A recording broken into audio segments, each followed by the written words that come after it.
Hey everyone, Irix Guy here. Now what I want to talk about today is the GoPro HD Hero 4.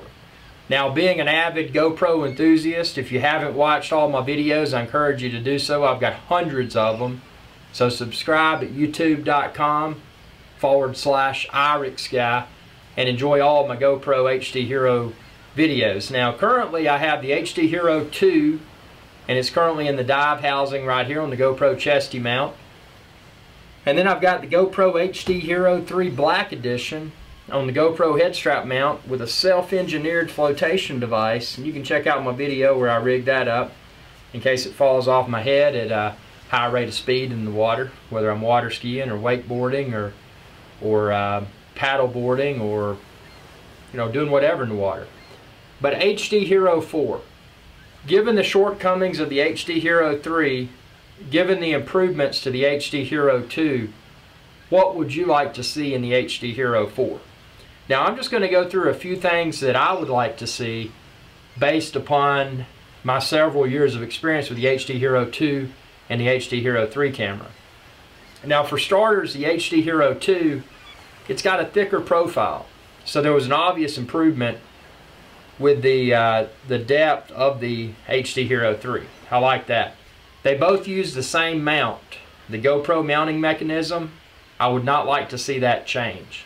Because like many, we probably have a ton of mounts that we purchased for HD Hero 2 and HD Hero 3, and we don't want to have to go out and repurchase that to enable an HD Hero 4 to fit our existing rigs. So the mount, in my opinion, is perfect. Now what I don't like about the HD Hero 3, it seems to get a little bit warmer than the HD Hero 2. So I think the HD Hero 4 definitely need to put some more thought around thermals. And then also with the HD Hero 4, and I was very pleased to get the HD Hero 3 when I did, but with that being said, I believe that the HD Hero 3 was rushed to market. The firmware that shipped on it didn't allow full functionality. You couldn't use your GoPro app on your smartphone, etc. It was proven to be somewhat unreliable with the original firmware, locked up a lot. I had the problem, and I know hundreds of my fans on my YouTube channel, youtube.com/Irix Guy, had the same problem. So take a few months longer if you have to before putting that GoPro HD Hero 4 out on the street. Make sure it's stable, make sure it's well tested before releasing it. And I'm not complaining, I love the HD Hero 3, but that's an area for improvement when you release the GoPro HD Hero 4. Something else that would be nice would be some sort of discrete profile option. Now I'm not saying the GoPro itself, the HD Hero 4, I'm not saying it has to be a tiny camera, but if a companion camera could be released, and a good example to model after would be the keychain camera.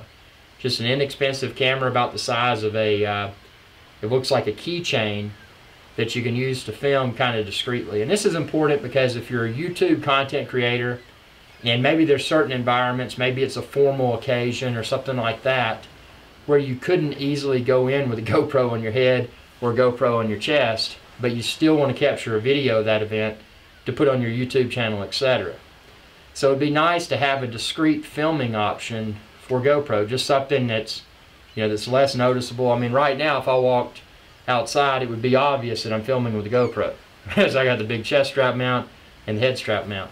But what if there was something that was more discreet that would capture the same level of quality video and the same level of quality of audio, but enable people to film in snooty environments or something like that, where people are like, "Oh, you got a GoPro." You don't want to deal with that, but you still want to capture that because you want to put it on your YouTube channel.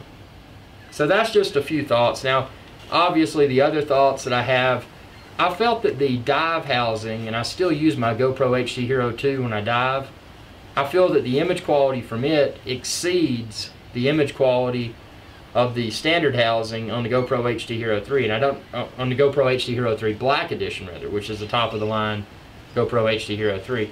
And that's kind of confusing. I wish that with the newer camera that all aspects would outperform the previous generation. So for that reason, I still use my GoPro HD Hero 2 dive housing for underwater filming because I personally feel that it's superior. even though it's not 60 frames per second at 1080p. What are some other improvements? I think that well, there's so many minuscule things. The little cover on this HD Hero 3, when you take it out of the case, and that thing that covers up the USB port, etc., and the micro SD card slot, I think there could be a way to mount that to the camera so it doesn't just fall off. Because if you're like me, you've lost a few of those covers, and then you have to buy another one from the GoPro, was it GoPro caps and doors kit. So that's kind of easy to lose.